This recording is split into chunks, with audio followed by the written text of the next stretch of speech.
Þegar búið að sauma saman allt teppið, tökum við upp kantinn meðfram öllum hliðum. Þannig að við höfum á einni hliðinni höfum við uppfit, á tveimur hliðum höfum við garðaprjón og á einni hlið höfum við affellingu. Þegar við tökum upp lykkjuna meðfram hringnum, tökum við upp lykkjuna með annar hverjum hnút upptöku. Þannig að þegar við erum í garðaprjónskantinum, förum við í annan hvern hnút, náum við bandið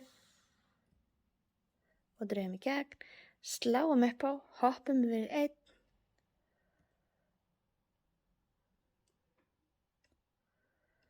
og náum í næsta hnút.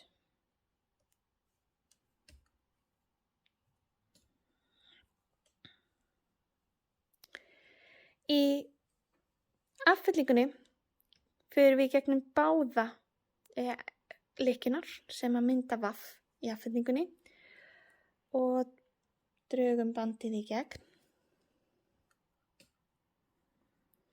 Sláum svo upp á, hoppum við eina og förum í næstu.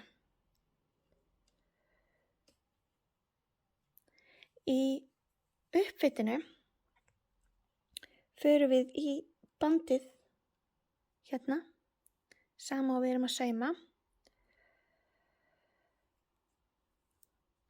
Tökum upp, sláum upp á, hoppum yfir eina og förum í næstu.